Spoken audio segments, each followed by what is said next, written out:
On the heels of last week's deficit agreement, which was widely criticized for excluding a tax hike on the wealthy as well as any measures to tackle high unemployment, the Congressional Black Caucus has launched a month-long campaign to address staggering unemployment rates among African Americans. In Detroit, Cleveland, and Los Angeles, two cities that are stops on the tour, the unemployment rates are in the 40% range.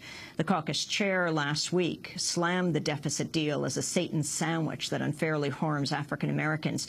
Meanwhile, the Washington Post reports Obama will embark on his own jobs tour that will take place in the middle of the caucus's campaign.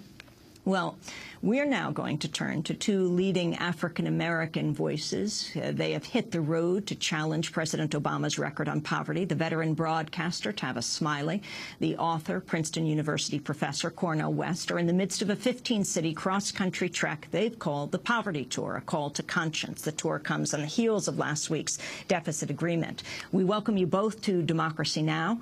Tell us, Tavis, why you're at Kent State right now.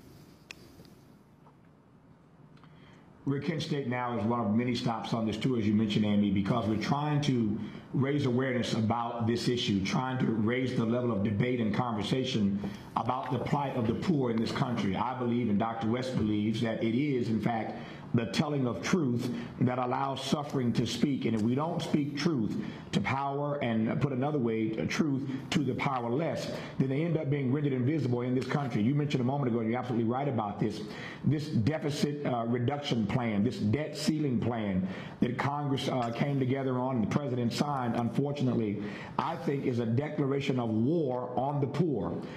Any legislation that doesn't extend unemployment benefits, doesn't close a single corporate loophole, it doesn't raise 1 cent of new revenue in terms of taxes on the rich or the lucky, allows corporate America to get away scot-free again, the banks, Wall Street getting away again, and all these cuts ostensibly on the backs of everyday people. This conversation now about the poor in this country needs to happen, and so we're out here trying to dramatize that and try to ensure that this time around in this presidential debate, Mr. Obama and whoever his Republican opponent will be are going to be forced to address the issue, the ever-expanding issue of the poor in this country. You know, before I turn to Cornel West, I was speaking yesterday to Harry Belafonte, the famous singer, actor, activist. I interviewed him earlier this year about his meeting with Cornel. It was before President Obama was president, and this is what he had to say about his conversation with, at the time, Senator Obama. Every opportunity I've had to put that before him, he has heard. I have not had a chance to put it to him as forcefully as I would like to, because he has not yet given us the accessibility to those places where this could be said in a more articulate way and not always on the fly. But he once said something to me during his campaign for the presidency, and he says, you know, I said, I've heard you. He was talking before businessmen on Wall Street there in New York.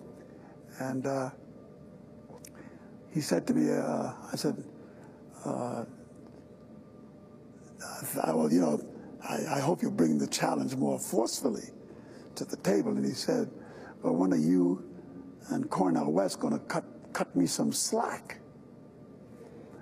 I got caught with that remark. And I said to him in rebuttal, I said, what makes you think we haven't? That was Harry Belafonte. Cornel West, your response and why you're on this tour, professor at Princeton University. Well, yeah, it was no Harry Belafonte's idea, brother, but no, Brother Tavis came up with the idea of this poverty tour. We're on the tour because there has been a top-down, one-sided class war against poor and working people that's led by greedy Wall Street oligarchs and avaricious corporate plutocrats in the name of deregulated markets, which is a morally bankrupt policy, especially when it comes to keeping track of the humanity and dignity of poor and working people. We started with our indigenous brothers and sisters in Hayward, Wisconsin. Hayward, Wisconsin. La Coulter, that's it. I want to get that right. We spent time with the Hmong workers there in Eau Claire. We were with warehouse workers there in Joliet. We were in Chicago, Detroit. We met with homeless veterans yesterday in Akron, Ohio. I mean, we went everywhere we're going. We're going to spend time with poor whites, poor blacks, poor brown, poor yellow. We're trying to reconstitute what Brother Martin Luther King Jr. died for, which is bringing poor and working people together in the face of these class attacks. What is your analysis, Tavis Smiley, of the debt deal? As I tried to intimate a moment ago, I think it's a declaration of war. We all know, and this is why the War and Peace Report, Amy, is so important. We celebrate you and revel in your humanity and the work that you do every day to raise these issues. Dr. King once said, as you well know, Amy, that war is the enemy of the poor. War is the enemy of the poor. Congress has the power, obviously, to declare war. They've done that far too many times. We're engaged in some excursions right now that we need to find a way to get out of immediately, if not sooner. As my granddad might say, sooner than at once and quicker than right now. We need to get out of these wars that we're engaged in because war is the enemy of the poor. So Congress has the power to declare war, and I think they've done that once again. This time, though, they've declared war on the poor. That's what this legislation, for me, is all about. I think Congressman Cleaver is right. It's a Satan sandwich, and I don't want to partake and bite into that. The bottom line is that our body politic, I want to be clear about this, both Republicans and Democrats, both Congress and the White House, and for that matter, all of the American people have got to take the issue of the poor more seriously. Why? Because the new poor are the former middle class. Obviously, the polls tell these elected officials, these politicians, that you ought to talk about the middle class. That resonates. Well, if the new poor are the former middle class, then this conversation has got to be expanded. We've got to have a broader conversation about what's happening to the poor. And the bottom line for me is this, Amy, with regard to this legislation and all others that are now demonizing, casting aspersion on the poor. There's always been a connection between the poor and crime, but now, between poverty and crime, but now it's become a crime, it would seem, to be poor in this country. And I believe this country one day is going to get crushed under the weight of its own poverty if we think we can continue to live in a country where 1% of the people own and control more wealth than 90%. That math long-term, Amy, is unsustainable. We got to talk about poverty. A new report from the Washington, D.C.-based conservative think tank Heritage Foundation finds Americans living in poverty are doing better than they have ever been, and the definition of poverty needs to be redefined. So Stephen Colbert featured the report last month, right, on Comedy Central on the Colbert Report. I just wanted to play an excerpt from a show. Jesus said the poor would always be with us. Well, it turns out Jesus does not know everything. For more, Fox News' Stu Varney makes words come out of his mouth. When you think of poverty, you picture this. But what if I told you it really looks like this? A new report showing poor families in the United States are not what they used to be. I'm just going to give our viewers a quick run-through of what poor families in America have. 99% of them have a refrigerator. 81% have a microwave. A refrigerator and a microwave?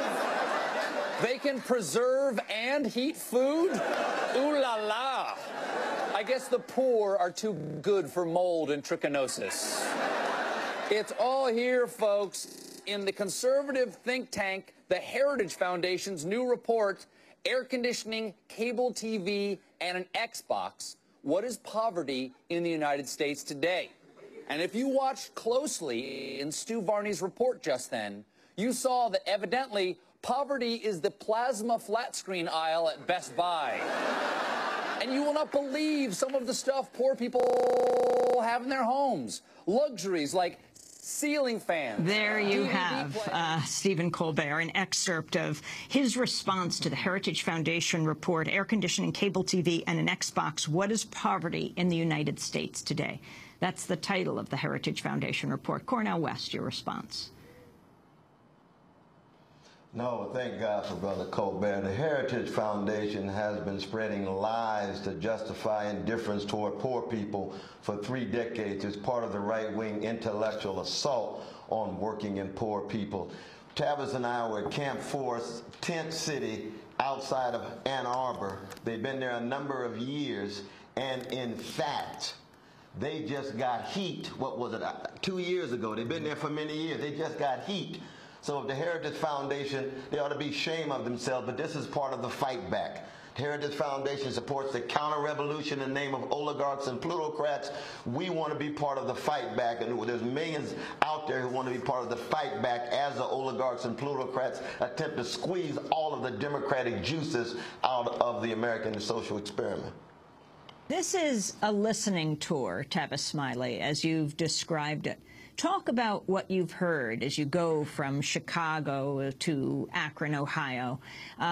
Talk about what people are telling you. Thousands of people are turning out. You were on the south side of Chicago. This is where President Obama spent so many years.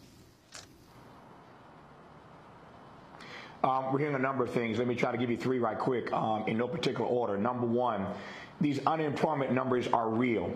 And it's very clear to me and other economists who are willing to be honest about this, that whatever numbers the government is giving us about unemployment, the numbers are far worse because so many Americans have stopped looking for work. We talked to a group last night of unemployed, homeless, military veterans, Army, Navy, Marines, a room full of them just outside of Kent State last night in Akron, Ohio.